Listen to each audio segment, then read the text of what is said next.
Morning students, बेटे हम NPO के आगे का पार्ट स्टार्ट कर रहे हैं और आज कुछ इंपॉर्टेंट डेफिनेशन है और इनका क्या ट्रीटमेंट होगा हम वो देखेंगे। इससे पहले हम ये बात ध्यान में रखेंगे कि एक एनपीओ 3 अकाउंट बनाता है: receipt and payment account, income and expenditure account and balance sheet. और मोस्टली क्वेश्चनों में हमें रिसिप्ट और पेमेंट अकाउंट गिवन होगा, हमें रिसिप्ट और पेमेंट अकाउंट को देख के इनकम और एक्सपेंडिचर और बैलेंस शीट बनाना होता है। पहली आइटम है सब्सक्रिप्शन। पहले तो ये मीनिंग बता रहा है, what is the meaning of subscription. It is the main source of income of A NPO.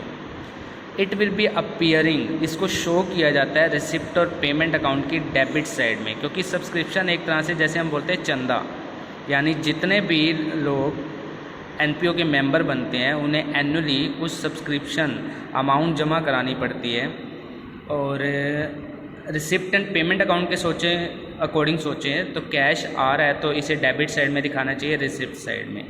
और अगर हम इसे इनकम और एक्सपेंडिचर अकाउंट के सोचें तो इनकम है तो इनकम और एक्सपेंडिचर के किस साइड जाना चाहिए, इनकम साइड में। तो ये दो ही जगह शो हो सकता है। रिसिप्ट और पेमेंट तो हमें वैसे ही गिवन होगा, रिसिप्ट साइड में दे रखा होगा, हमें इसे कहाँ दिखाना होगा, इनकम और एक्सपेंडिचर अकाउंट के अंदर, इनकम साइड में।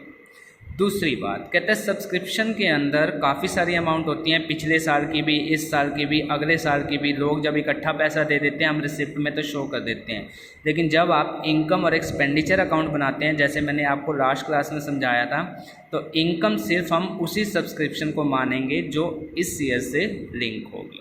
आगे है, यानी इसका ट्रीटमेंट कहाँ होने वाला है, इनकम और एक्सपेंडिचर अकाउंट के अंदर, क्योंकि ये करंट ईयर की इनकम की तरह हम इसे ट्रीट करेंगे। अगर कोई एडवांस होगा या लास्ट ईयर से लिंक होगा तो उसको हम अलग से ट्रीट करेंगे, वो देखेंगे अभी। Life membership fees.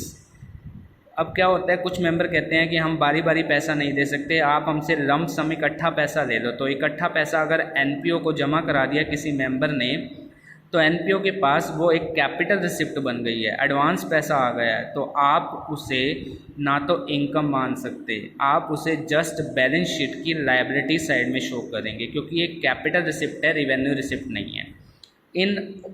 रिसिप्ट और पेमेंट अकाउंट में आप जरूर शो कर सकते हैं क्योंकि पैसा तो आ रहा है, लेकिन जब आप इनकम और एक्सपेंडिचर अकाउंट बनाएंगे, साथ में बैलेंस शीट बनाएंगे, तो वो इनकम नहीं है, क्योंकि आगे आने वाले सालों के लिए आपने एडवांस में कैपिटल रिसिप्ट है, इकट्ठा पैसा ले लिए, तो आप इसे बैलेंस शीट की लायबिलिटी साइड में शो करेंगे, जिसका बेनिफिट आपने आने वाले टाइम में आपने उनको सर्विसेज देनी है, जस्ट लाइक एनपीओ ने देनी है। तो ये एनपीओ की एक तरह से लायबिलिटी साइड में शो करता है। कई बार कैपिटल फंड जो होता है उसमें ऐड भी कर देता है। In order to become the member of an organization for the whole of life, some member pay the fee in lump sum, that is once in their life. It is a receipt of non-recurring nature, capital receipt, since the member will not be required to pay the fees annually. Hence, it is not credited to income and expenditure, but added to capital fund. अब बात करें endowment fund. According to Eric L. Kohler, it is a fund arising from a bequest or gift, the income of which is devoted for a specific purposes.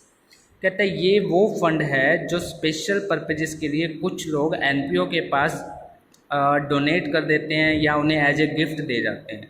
तो ये भी capital receipts होती है, it is a capital receipt. तो that's why इसे भी कहाँ दिखाना चाहिए, इसकी तरह बैलेंस शीट की लायबिलिटी साइड में। It provides a permanent income to institution, it should be shown on liability side as a separate item. Entrance fees, इसके रिगार्डिंग बेटे कुछ कन्फ्यूज़न है। कुछ ऑथर ने तो बोला कि आप इसे क्या मानो, रिवेन्यू नेचर का, आप इसे इनकम और एक्सपेंडिचर में इनकम में दिखाओ। और कुछ ऑथर क्या कहते हैं कि आप इसे कैपिटल नेचर का मानो, आप इसे बैलेंस शीट में कैपिटल फंड के अंदर ऐड कर दो या लायबिलिटी साइड में अलग से शो कर दो। तो जब तक हमें हमारे क्वेश्चनों के अंदर कुछ ना कहे, हम इसका रिवेन्यू की तरह ट्रीटमेंट करेंगे। हम हर बार इसे क्या मानेंगे, इनकम, इसे इनकम और एक्सपेंडिचर की इनकम साइड में दिखाएंगे। लेकिन अगर क्वेश्चन में कह रहा है कि इसको कैपिटलाइज करना है तो साफ साफ इसका मतलब ये है कि इसे कैपिटल फंड में ऐड करना है, हम इसे बैलेंस शीट में भेजेंगे, इनकम और एक्सपेंडिचर में शो नहीं करेंगे। इसके ऊपर एक क्वेश्चन भी है, वो भी देखेंगे। It is received from the new members apart from the amount of annual subscription. ये किससे लिया जाता है, जो नया मेंबर बनता है। Some people favour capitalising the entrance fees on the ground that it is collected once for all. कुछ तो कहते हैं कि आप इसे कैपिटलाइज करो यानी कैपिटल फंड में ऐड करो, बैलेंस शीट में भेजो, and as such it is not of the recurring nature. However there are other, कुछ और दूसरे लोग हैं, who argue that though it is paid by each member only once, it is received fairly regularly every year and as such should be treated as revenue. तो कुछ ये कहते हैं कैपिटल मानो, कुछ कहते हैं रिवेन्यू। तो नोट्स में भी हमें दे रखा है, अगर कोई स्पेसिफिक इंस्ट्रक्शन ना दे रखी हो तो एंट्रेंस फीस को हमेशा आप क्या मानोगे, रिवेन्यू। आप इसे इनकम और एक्सपेंडिचर की क्रेडिट साइड यानी इनकम साइड में शो करेंगे। लेकिन स्पेशली आपको कहे कि ये कैपिटल रिसिप्ट है तो आप इसे बैलेंस शीट में भेजेंगे। ये आपको एक बात इस क्वेश्चन से देखते हैं, आपके माइंड में बैठ जाएगा कि एंट्रेंस फीस का हमने क्या करना है। How will you deal with the entrance fees while preparing the final accounts of new Delhi sports club. यहाँ पे फाइनल अकाउंट्स का मेनली मीनिंग इनकम और एक्सपेंडिचर और बैलेंस शीट से है। During the year 16-17 entrance fees receive and nothing given कि इस entrance fees का क्या करना है, तो हम इसे इनकम मानेंगे। तो इनकम और एक्सपेंडिचर अकाउंट की इनकम साइड में दिखा देंगे बाय एंट्रेंस फीस।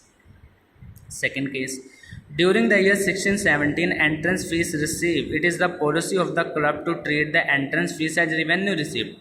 कुछ नहीं कह रहा था तब भी ये माना, कह रहा है तब भी यही कह रहा है कि आप इसे रेवेन्यू ही मानो, रेवेन्यू ही मानो। तो बेटे सेकंड केस भी हमारा सेम रहेगा, इनकम और एक्सपेंडिचर की हम इनकम साइड में बाय एंट्रेंस फीस दिखा देंगे।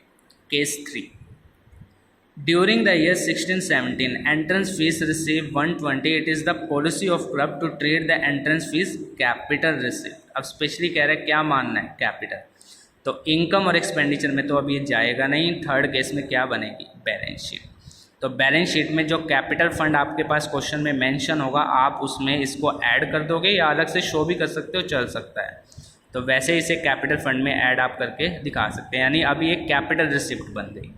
Fourth case, during the year 16-17 entrance fees receive according to policy of club 30% of entrance fees capitalise. कह रहा है जितने भी फीस आई है 30% को कैपिटलाइज करना है, बाकी के बारे में कुछ नहीं कह रहा। वो इनकम होगी, वो इनकम और एक्सपेंडिचर अकाउंट की इनकम साइड में जाएगी। तो इसका पहले 30% देखते हैं, 36 और 70% 84। 70% के रिगार्डिंग कुछ नहीं कह रहा, तो वो 70% तो इनकम और एक्सपेंडिचर की इनकम, और जो 30% था बेटे वो कहाँ जाएगा, बैलेंस शीट की लायबिलिटी साइड। तो ये था हमारा टॉपिक एंट्रेंस फीस को लेके। अगला टॉपिक देखते हैं बेटे, डोनेशन। डोनेशन कह रहा है एनपीओ को दो टाइप की मिलती है, एक तो स्पेसिफिक, एक जनरल डोनेशन। स्पेसिफिक डोनेशन वो डोनेशन होती है जो स्पेशल पर्पज़ के लिए, लाइक बिल्डिंग बनाने के लिए, स्विमिंग पूल बनाने के लिए, वट एवर किसी स्पेशल पर्पज़ के लिए दी जाए, तो वो कैपिटल रिसिप्ट मानी जाती है, आप उसे बैलेंस शीट की लायबिलिटी में भेजते हो। लेकिन जो जनरल डोनेशन है आप उसे इनकम मानोगे, आप उसे बैलेंस शीट की इनकम और एक्सपेंडिचर की इनकम साइड में दिखाएंगे। मतलब ये तो जाएगा बैलेंस शीट की लायबिलिटी में और ये जाएगा इनकम और एक्सपेंडिचर की इनकम साइड के अंदर। कुछ ऐसा भी होता है कि जनरल डोनेशन बहुत ह्यूज अमाउंट की होती हैं, तो दैट टाइम हम मान सकते हैं कि वो ह्यूज अमाउंट स्पेशल नेचर की है, तो आप उसे बैलेंस शीट की लायबिलिटी में दिखाएंगे। लेकिन अब हमारे पास क्वेश्चन में, या हम उस इंस्टीट्यूशन को देख तो नहीं रहे क्वेश्चनों के अकॉर्डिंग, तो यहाँ पे नॉर्मली केसेस में क्वेश्चन में अगर कुछ नहीं कह रहा तो आप उसे जनरल डोनेशन मान के चलें। और जनरल डोनेशन आपके लिए क्या होगी, इनकम और एक्सपेंडिचर में इनकम की तरह। हाँ, स्पेशली कह रहा है कि डोनेशन इस पर्पज़ के लिए है, तो वो स्पेसिफिक डोनेशन है, तो आप उसे बैलेंस शीट की लायबिलिटी में भेजेंगे। When donation received is to be utilized for a specific purpose, that is donation for building, donation for providing a swimming pool, it is capitalized. ये जाएगा बैलेंस शीट की लायबिलिटी साइड में। General donation is the donation in which the donor does not specify the purpose donation has to be used, it is treated as income, तो आप इसे income और expenditure की income side में show. Legacy, वसीयत, it is the amount which is a NPO receive as per the will of deceased partner। जब NPO को किसी पर्सन की डेथ होने पर विल के रूप में, कोई वसीयत के रूप में एसेट्स मिलती हैं, it appears on the debit side of recipient payment, cash what ever, मतलब कैश तो आ ही रहा है। This amount is not of recurring nature, क्योंकि ये बारी बारी नहीं आने वाला, दैट्स वाई ये कैपिटल रिसिप्ट है, आप इसे बैलेंस शीट की लायबिलिटी साइड में दिखाएंगे। तो हमने कुछ एक पॉइंट्स अभी डिस्कस किए हैं, इसको लास्ट में एक साथ दोबारा देखेंगे कि ये इनकम में, एक्सपेंडिचर में जाता है या बैलेंस शीट में जाता है। सेल ऑफ ओल्ड एसेट्स, अगर आपने कोई ओल्ड एसेट्स बेची, कैश तो आया, रिसिप्ट एंड पेमेंट के कैश में रिसिप्ट साइड में तो जाएगा, लेकिन इनकम और एक्सपेंडिचर में सिर्फ प्रॉफिट और लॉस जाएगा। जैसे इसने एक एग्जांपल दिया है, furniture appearing in the books 5000 and out of which 1000 sold for 400 और लॉस हो गया 600 का। तो जितना कैश मिला वो तो जाएगा रिसिप्ट एंड पेमेंट की रिसिप्ट साइड में, और जो लॉस हुआ वो लॉस जाएगा इनकम और एक्सपेंडिचर की इनकम साइड के अंदर। और अगर आपसे ये पूछूं नई बैलेंस शीट में फर्नीचर कितने का शो करोगे, 5 में से 1 वाला तो बिक गया, तो नई बैलेंस शीट में ये 4000 का शो होगा। Sale of old newspaper and sports material, it appears on the debit side of receipt and payment account, क्योंकि कुछ बेचा है कैश तो आएगा ही, and credit side of income and expenditure, क्योंकि हमें इनको बेचने से इनकम हुई है। पेमेंट ऑफ ऑनोरेरियम, पहले देखते हैं ऑनोरेरियम का मतलब क्या है। वैसे मैंने आपको लास्ट क्लास में हल्का सा बताया था, सैलरी होती है ये जस्ट लाइक, लेकिन थोड़ा सा डिफरेंस है।